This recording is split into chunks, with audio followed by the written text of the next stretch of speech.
Olá pessoal, tudo bom? Eu me chamo Judson Júnior, sou estudante de medicina pela Universidade Estadual do Sudoeste da Bahia e hoje queria conversar um pouquinho com vocês a respeito dos coronavírus. Vamos lá?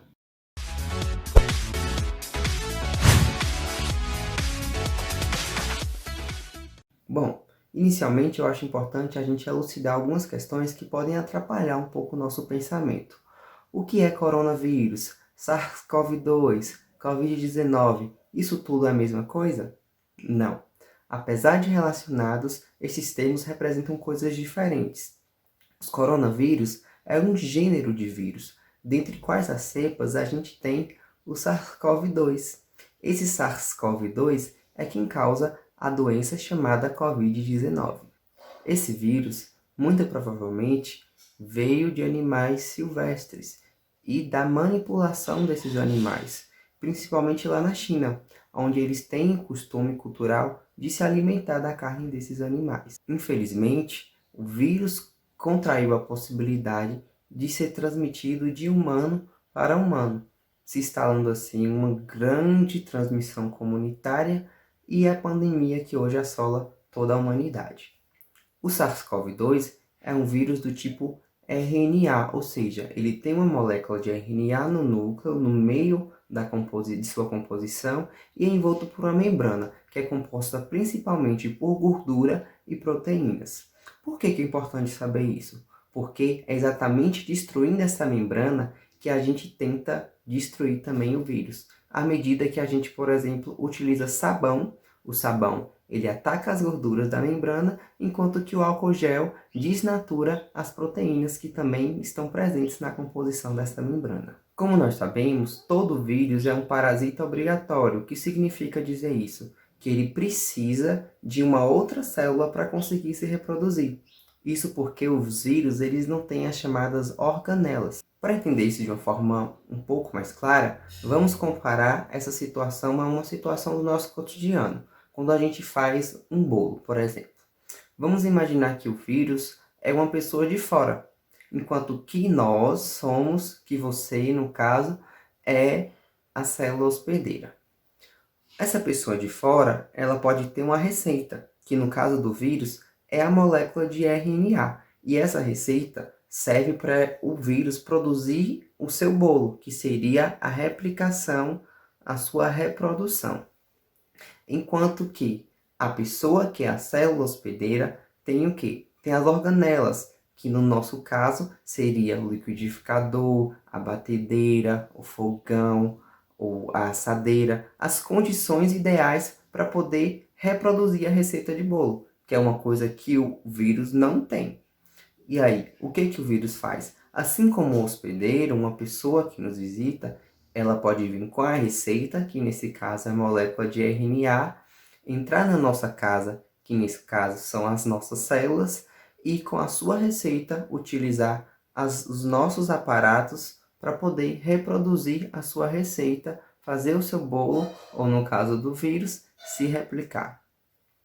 Acontece que no meio de toda essa confusão, o vírus começa a utilizar as nossas organelas mais do que nós mesmos. Ele começa a querer tomar conta da nossa cozinha. E aí que acontece a manifestação da doença. Vira tudo uma bagunça só, e aí o nosso organismo começa a querer combater esse vírus que está se apossando das nossas células e começam os problemas. As nossas células de defesa começam a entender o vírus como um agressor e começam a liberar citocinas, que são substâncias que podem chamar outras células de defesa, tanto células de defesa capazes de matar o vírus, como células de defesa capazes de liberar mais citocinas e chamar mais células de defesa. Quando isso acontece, a liberação de citocinas é quando a gente tem, por exemplo, a presença de febre. Até aí, tudo bem. Se as nossas células de defesa conseguirem dar conta dessa agressão do vírus, tudo isso vai passar, a febre vai diminuir, os sintomas vão passar, o paciente vai conseguir eliminar os vírus e vai ficar tudo bem. O problema é quando é necessário mais citocinas, mais células de defesa, mais citocinas, mais células de defesas, e aí acontece o quadro grave, que é quando tudo isso todas essas células começam a combater e a brigar e viram uma grande guerra dentro do seu organismo, trazendo principalmente a questão da falta de ar.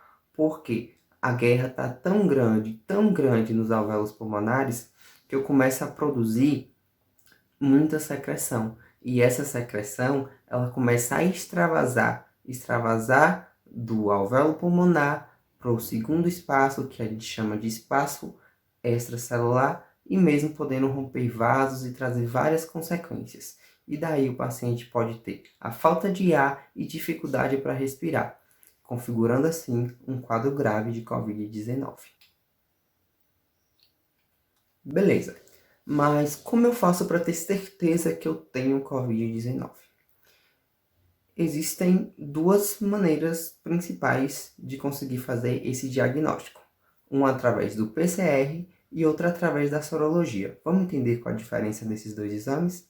A PCR vai vir a partir de uma amostra coletada, muitas das vezes a gente faz o swab, a gente pega um cotonete, introduz no nariz, né, na nasofaringe do paciente e coleta aquela secreção para analisar se naquela secreção existem, além das células naturais do corpo, partículas. Lembra daquele RNA, que é a receitinha do vírus? A gente tenta identificar se existe esse RNA nesse material que foi coletado. A sorologia, por sua vez, é feita a partir da amostra do sangue. A gente coleta o sangue e tenta identificar se existem anticorpos, que são produzidos em meio àquela bagunça toda de citocinas, de células de defesa, anticorpos que são produzidos e que podem também estar alterados no sangue, chegar até a corrente sanguínea. Qual o problema de tudo isso? É que nem todos os resultados eles vão ser 100% confirmatórios, porque pode ocorrer o que a gente chama de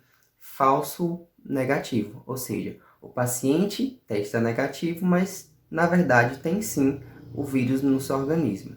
Daí a importância de se fazer o exame sobre orientação médica, porque o médico ele vai conseguir identificar mais ou menos quando os sintomas foram iniciados e quando houve a elevação, tanto de RNA, através do PCR, né, do organismo, quanto de anticorpos através da sorologia. Uma vez contaminado, é possível transmitir para outras pessoas o vírus.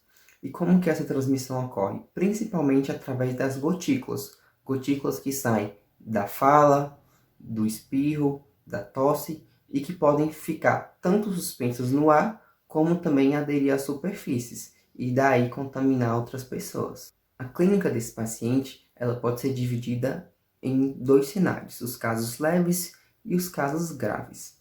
Esses casos leves, eles podem se manifestar inicialmente de diversas formas. De uma forma geral, o paciente vai ter febre, tosse e cansaço muito intenso, que a gente chama de fadiga.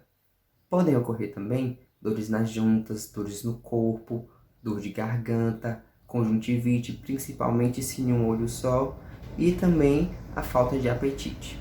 Como eu já disse inicialmente, nem todos os pacientes vão iniciar essa clínica com tosse, febre, cansaço.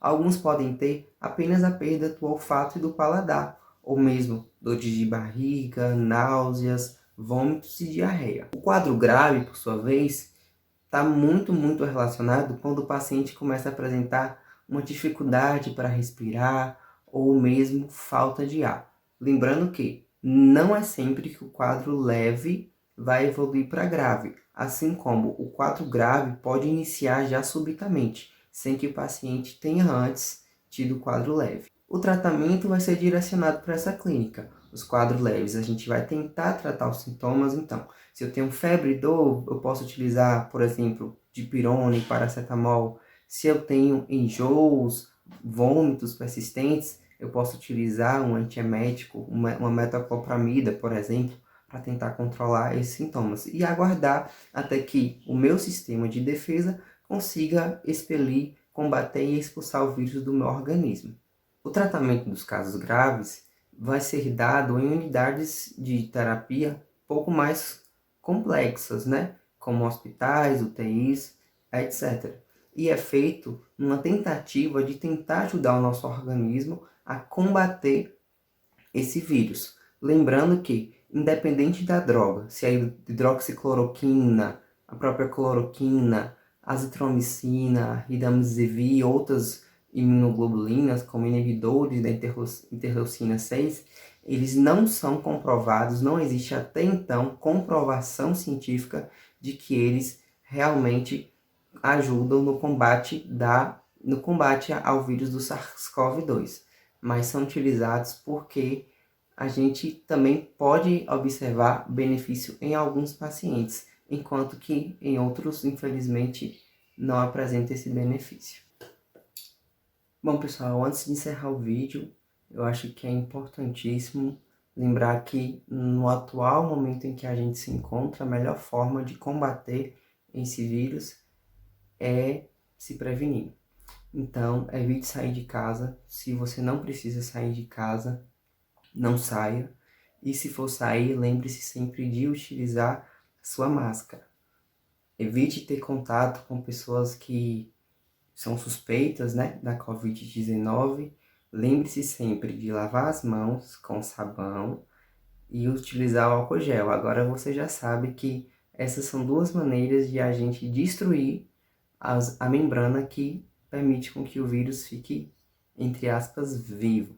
Espero que vocês tenham gostado, porque esse vídeo foi um vídeo de conteúdo difícil, né, de encontrar, porque fica tudo muito solto ainda na literatura, porque é uma doença muito nova, tudo muito recente, mas eu tentei encontrar essas informações e simplificar da forma mais simples que eu pude, sem perder o conteúdo científico que eu queria passar para vocês. Se você gostou, curte, compartilha, se achar que essa informação deve ser levada adiante. E não se esquece também de se inscrever no meu canal, porque isso vai me ajudar bastante a produzir mais vídeos daqui pra frente. Certo? É isso aí. Beijo, abraço.